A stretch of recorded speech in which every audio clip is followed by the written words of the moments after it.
All right, we'll have an opening remark from Coach. Well, good morning, everyone. Thanks for coming out. It's great to be out here in Vegas. Thanks to Commissioner Yormark for getting this all set up, and we're excited to get things started here at the end of July. We're excited about our football team. We've got a lot of returning guys, but as everybody does, they have a lot of new guys as well. So it'll be nice to mesh those guys together come August. Competitive league, as usual. Great parity with the amount of schools and new schools we have, especially the ones that we play. So we're excited about the challenge. All right, we'll go ahead and take questions. Again, please raise your hand. We'll get you a handheld microphone. Please stand, state your name and your affiliation. We have right down here in the third row on the right-hand side.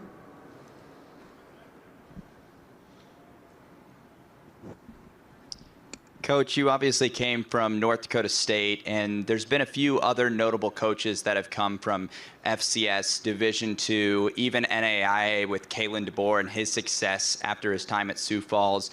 What does it mean to you to see these guys getting these opportunities from coaching in those ranks, and do you think those guys tend to be overlooked sometimes?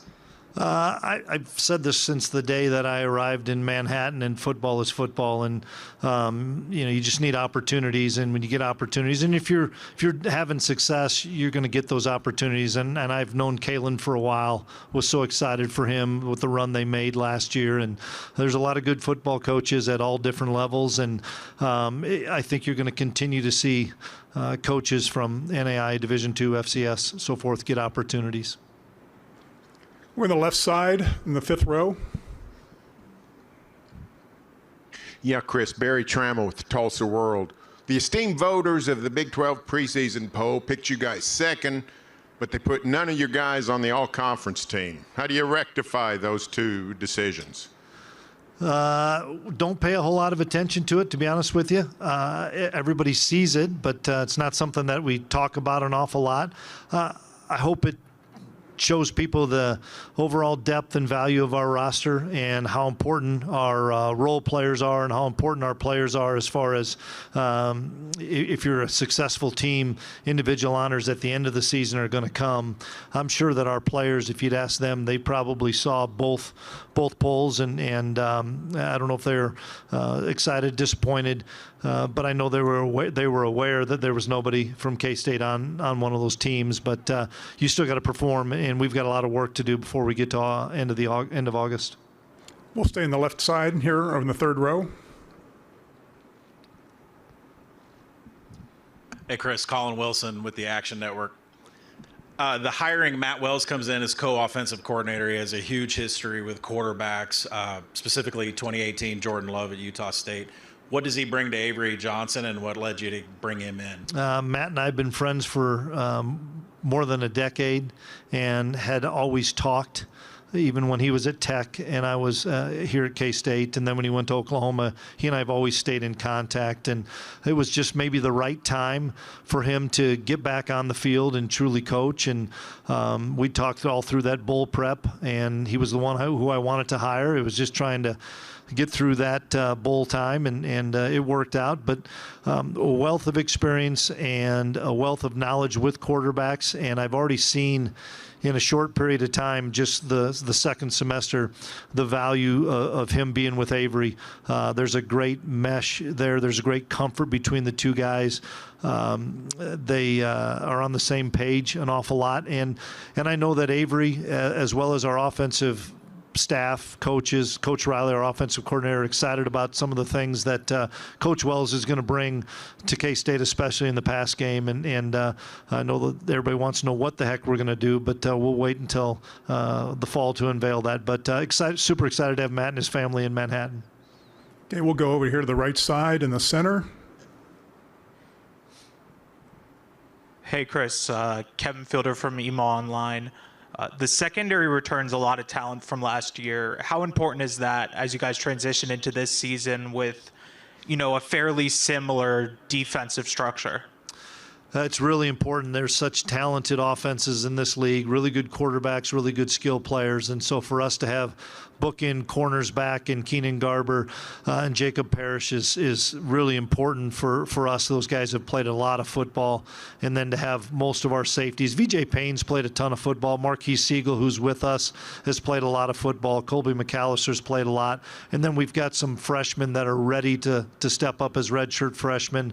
A couple of transfers, a kid named Jordan Riley that I think people are going to learn and know an awful lot about by the end of the season. But you need to have great depth in the secondary, and we feel that that's an area that we have done a really good job of recruiting and developing talent and then sprinkling in a transfer because you need to be really good in the secondary in this league. We'll go to the left side, about 3/4 of the way back. Yes, Brian Peterson with AZ Desert Swarm. You kind of have the unique nature of playing 10 conference games with the Arizona game not counting towards it. Was there any discussion of pushing that off because of the fact that they're in the league now?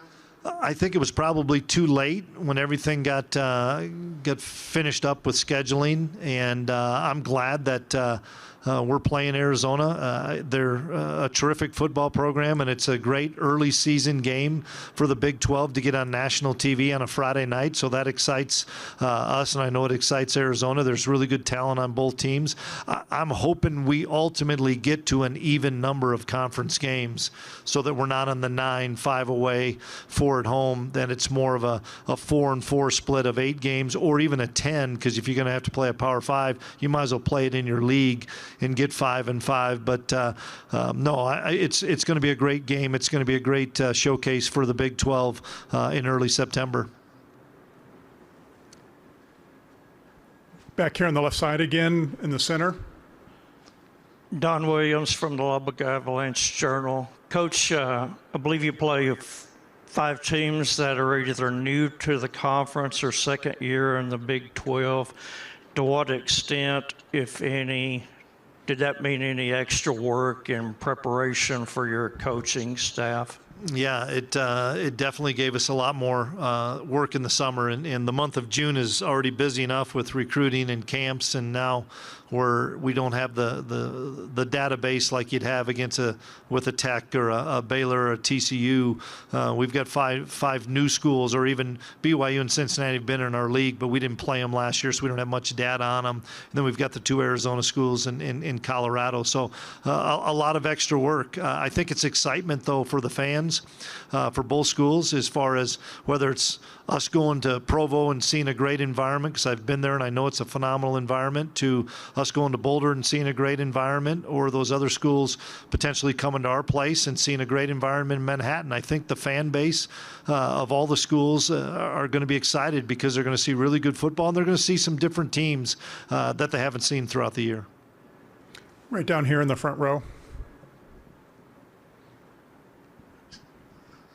Kenneth Berry, Touchdowns and Tangents.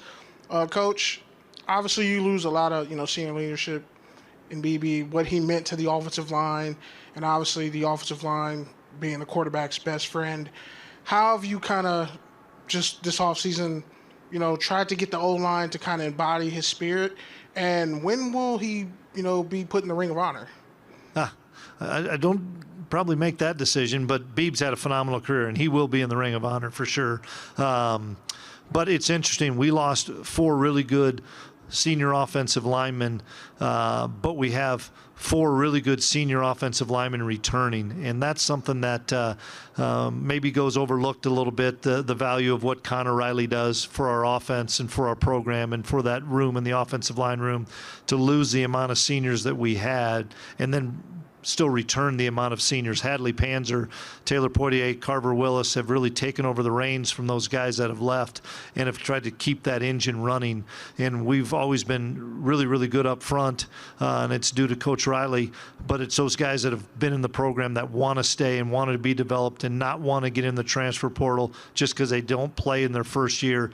And an offensive line's a different deal. It takes sometimes a few years to develop. And we've got got Hadley and Carver back that have played a lot. TP's played a lot. Andrew Leingang's going to play a lot of football that's been around. Sam Heck's going to play a lot of football that's been around. So we have experienced guys that have been with our program. They're just going to gain on-field experience quickly in the non-con. Okay, on the right side, about 3/4 of the way back. Hi, Coach Klieman. Alex Blackburn, College Football Dogs.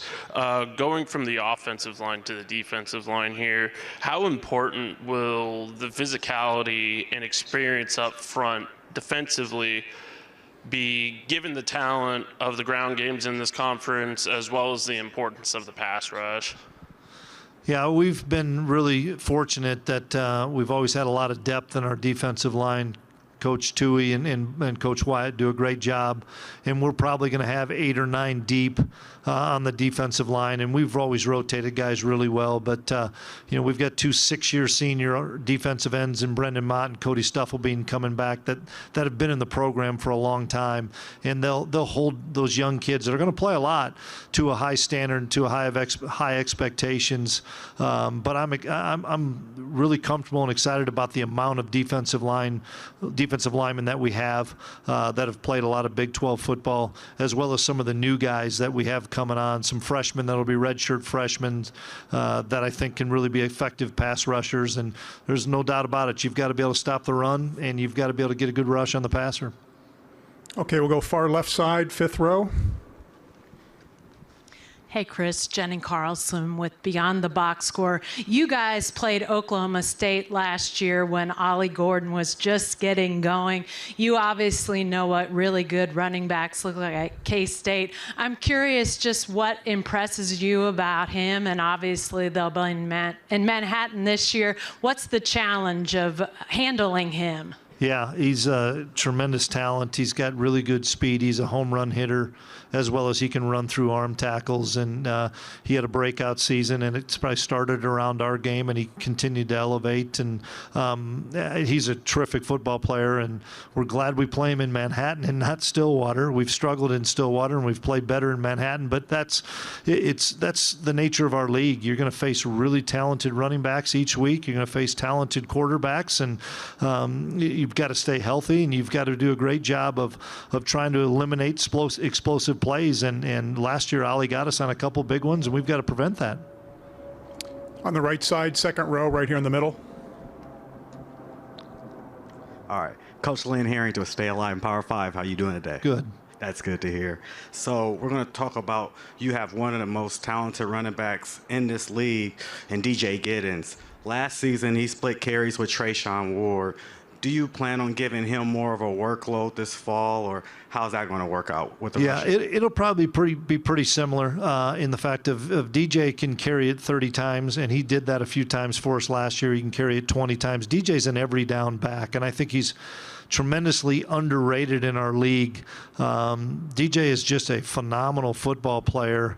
That's a great kid, great pass protection, great out of the backfield catching the ball. He's going to have a dynamite year for us. We just have surrounded him now with some more talent that we don't maybe have to rely on him as much. There's some games that we're going to give it to him, and he'd be ready for it. And there's other games where we've got to spread it around more, and we've got to throw the ball a little bit more so that the offense or the running game does open up. And so we got another tailback in Dylan Edwards that's a really good complement to DJ with kind of some speed as well as electricity and elusiveness in the open field. So that's the thing that probably excites us the most, as offensively we have a lot of guys around Avery. Final question will come on the left side, halfway back. Coach Jason Shear, Wildcat Authority. For the 4 new teams to the conference that maybe aren't familiar with Kansas State, how would you describe your brand of football? Consistent. Don't beat themselves. Try to play really good defense. Try to rush the football. Try to not turn the ball over and hit the explosive plays when you have the opportunity. But hopefully a physical brand of well-disciplined kids that play the game the right way. And I'm excited because of all those teams. We're going to find out a lot about them too, because there's really talented football teams coming into this league, and that's why it's so hard to predict how any order of finish could be with all the new teams that are coming in. All right, Coach, thank you very much for your time. Appreciate it. Thanks for having me.